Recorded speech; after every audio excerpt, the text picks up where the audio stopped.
up, guys? Cass here from GiveWave Studios, and on this one I'm going to show you guys how to turn all of the laser cut pieces that you see here into this awesome version of Weiss's Myrtenaster used by Velvet in the anime RWBY. Forgive me if I'm butchering any of these names. I've never seen the anime.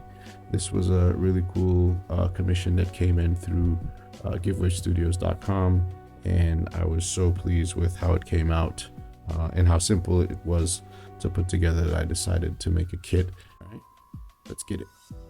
Okay, so plenty of ways that you can glue this. You can use a 5-minute epoxy, you can use some Gorilla Glue, you can use some UV resin, and then you can cure it with a UV flashlight or any other type of UV curing station that you might have. You can also use this weld-on, which is like it's like an acrylic bonder. It's really good. It basically melts the surface and bonds the parts together. So let's start off with this guy. All right, so with this, we're gonna grab these two pieces. Okay, the part that has the sticker is almost always slightly larger than the part that doesn't when it comes in your kit. That's because the laser cuts down from the naked surface back down towards the covered surface. So it does have like a slight angle to it. So on here, I'm just kind of like force this here and just kind of like find where it fits best. It is a really tight fit. So one of the things that you can do is place it initially and press down on a flat surface. That way it's like flush all the way around. Okay, we're gonna do that for the top and bottom. Because this is a tight fit, I'm going to use the weld-on to do this, and then you'll see the other glues used throughout the tutorial as I need them for different parts. So I'll go over the weld-on one time with you guys if it's something that you have never used.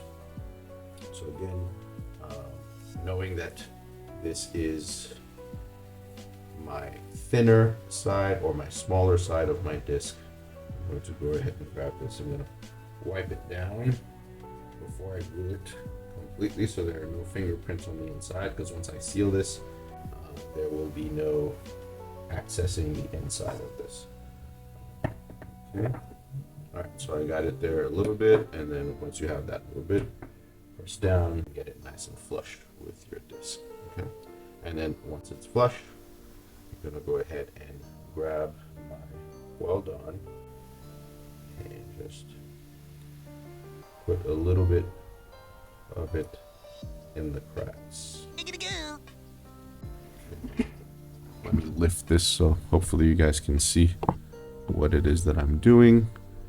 Okay, so just slightly saturating the inside of this with a little bit of the weld-on juice. Okay, you're literally just letting it suck the liquid into the crack. You don't need a lot of this, okay? Because if you do have too much of it, it will just kind of like mess up the look of your acrylic. It might like muddy it, because remember, this melts the surface of the acrylic, so it's better to go easy on it. All right, so just adding more to wherever I feel needs it. Okay. And once that's done, I'm just gonna let that sit for a little bit. Okay, so while we give this 5 minutes to cure, I can do the blade itself. I'm gonna grab my thin piece, and I'm gonna grab this guy that you see here. And I'm going to slide this into the sword and make sure that it is flush. So again, pressing down up against the desk. Okay, you don't need a lot because this one in particular is a nice tight fit. We're gonna let that cure for about 5 minutes. And now we're going to move on to the plug. So with this one, we're gonna grab these two medium circles in this small circle. And then this guy, this small circle fits inside. Now this is just so that we can weld this directly onto the center of this piece, because that's going to be the plug at the back of the handle here. Okay, so first thing I'm going to do is weld these two guys together. So I'm going to do them back to back from the sticker. So, okay, a little bit of weld on the surface here. And then superimpose the two together. Okay. Press down. Let that chill for a little bit. Okay. Now that this has had some time to cure, I'm gonna grab my rag and wipe the inside. The same piece on the other side now. Press down, nice and flush. Once we have that, again, now let that cure. Okay. This one's pretty good at this point, and then leaving this inside. We're gonna put a little bit of weld on here, and then we're gonna plop it on top, and we're going to align our circle with this outer circle. So this outer surface needs to be flush. All right, that'll ensure that this is attached straight in the middle. This stuff technically cures in 30 seconds, but I usually try to hold it there for at least 2 to 3 minutes to make sure that I have a really good bond before moving and putting any pressure on it. Okay, so technically I can already take this out and it's already good. All right, so I'm just gonna let this do its thing. Okay, and then we're going to do this top piece now. So we're going to glue this to the top of our cylinder. I'm going to glue the naked part down instead of the sticker part down. And then this, same thing, this is going to get glued here. Okay. Now, the key to this is to have left this cure for a little over 5 to 10 minutes, just to make sure that it is really well welded or glued, whichever it is, whichever style of glue that you used. You have to make sure that it has a really good bond, because now we're going to put the tube through, and this is a very tight fit. So I'm gonna go ahead and slide that through, okay, until we have about 1/2 inch of the material on the other side here, okay? And then once we have that, we're gonna go ahead and slide our piece in and try to get it as flush to the cylinder as possible, okay? And then same thing with this piece, as flush as possible, okay? Once we have that, I'm just gonna put a little bit of weld on around the edges. It is glued. It's a very strong bond, and it's not gonna go anywhere. So I'm gonna go ahead and wipe this down. Our handle's good. Let's check on our plug. Okay. Nice. So we have one more little circle, and this circle is for the blade, really. So this is going to go sticker side up. I'm going to go ahead and use some super glue.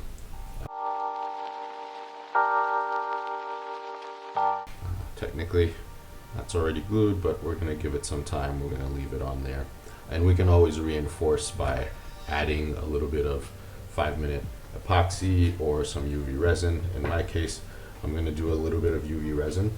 A few moments later. So I just tried fitting my sword tip into here, and my circle came off of my base. So if this does happen to you, don't be alarmed. All hope is not lost.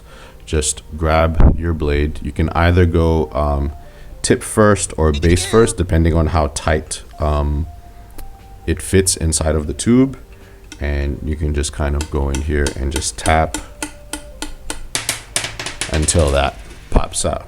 Okay, and then you can try re-gluing again, maybe use more glue.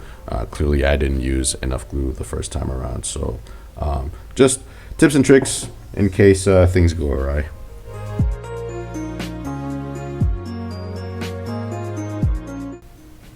Okay, and then go ahead and grab your light.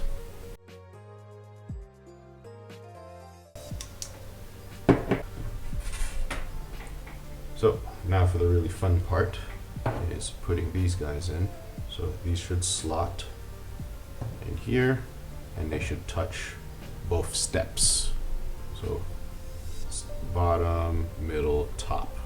Okay, and this is how we're going to glue them. We're just going to make sure that they are straight. So every time you glue one, just kind of look down the barrel basically and make sure that it is as straight as possible.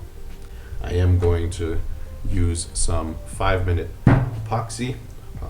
A little goes a long way. You don't want it to kind of like ooze out from the sides. That's going to look really nasty and not very clean. Okay. And since we're not making the handle removable, we're going to also glue this part to the handle directly. So if I were to put this back on here again, right, make sure that it's straight, okay, and then mark the general area where this lands with a sharp object,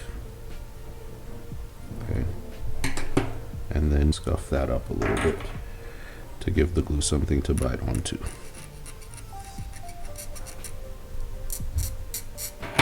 Okay, all 4 sides. So I'm going to go ahead and fast forward through the steps of using this, and then I'll catch you guys for the next one.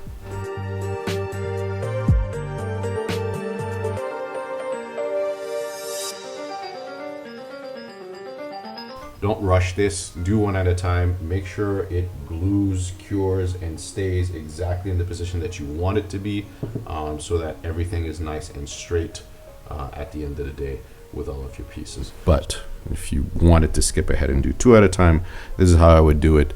Just glue one, grab some masking tape, okay, glue it as straight as possible, and then use that as a reference point to parallel the other one on the other side. The other one on the other side I held the whole time. I didn't put any masking tape. I'm at the 5-minute mark right now. It's still a little wobbly, but it's good enough that I can go ahead and move on to the next side and take off my tape and reuse it for the next one. All right, that's looking good, nice and even. Okay, and again, try to avoid doing too much. You notice that I got a little splatter here. Once that completely cures, I can flick it off with an X-Acto knife. So if you do get like a splooge or something like that, don't try to wipe it off. It's just going to make it worse. Just let it dry completely how it is, and then later on you can potentially just flick it off with like a sharp blade or something like that. All right. So my parts are cured at this point. I'm going to go ahead and take off my masking tape that was holding everything in place. And now we have a nice piece that feels really solid. Last, or next to last step really, there's these little windows that we're going to go ahead and glue onto the cylinder of the guard. Now you'll notice that the surface has an etch on it, and you can feel the groove there, and then the back side you can see the etch, but you don't feel the groove there. It's really up to you which one you want facing out. On this one, I'm going to glue the smooth side to the surface of the cylinder, and this one I'm going to glue with the UV resin. It's going to be a lot easier to see what it is that I'm doing. Just put like a clean line of it, more or less find what the middle of this is, press that in place, and then we can grab our UV light and just cure that in place. I'm going to give this about 30 seconds of light. I'm just going to keep going all the way through around and glue all of the parts. So fast forward through those steps. Catch you guys for the next ones.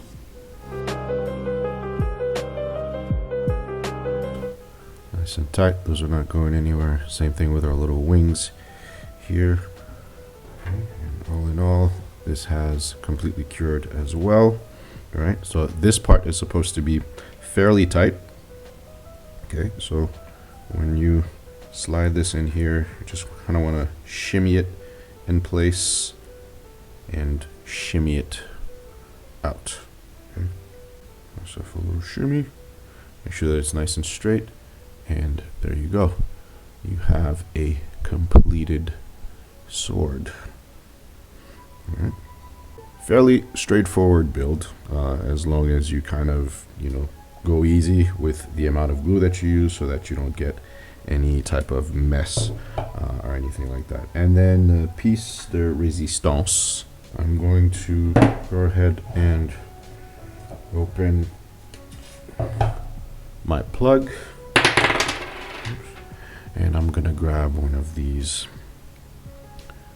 balloon lights. Put a little bit of hot glue on there and just glue that right there in the middle. Okay. And that's going to give us a little bit of light inside the sword. Now, it's not a lot of light. The inside diameter of your handle is about 3/4 of an inch, so if you wanted like a more powerful flashlight, you could potentially stuff something larger in there. But obviously, the bigger the object, the more visible it is through the clearness of the sword. So it kind of like cancels out the whole like holographic feel of it. That's why I thought that something small like this would probably work out better. But if I were to turn this on and slide that in there right now, you really wouldn't be able to see much. But if I were to dim the lights, you can tell that we're getting that kind of like nice holographic glow to the sword. But that's with a nice powerful flashlight. But this little LED works just as well, if you ask me. So we got that plugged in, and when we hold it in our hand, it's kind of like not visible anymore. Just a little extra that you can do to get this thing glowing. But remember also that if we were to take out the light and just use our UV light, you can see that it glows, like it lights up with the UV light. So if you were able to stick a UV light in there, it'd probably work even better. But up to you. That kind of becomes the DIY aspect of this whole thing. So that's it. Hope this one was useful. Hope you guys learned something. If you guys have any other questions or concerns, feel free to leave them in the comment section. I try to get back to those as often as possible. And let me know if you guys have any suggestions on what you'd like to see me tackled next. This was a really fun commission. Just keep in mind, as pretty as this is, it is an extremely fragile prop. Anyways, this has been Cass from GiveWave Studios, and I'll catch you guys on the next one. Cheers.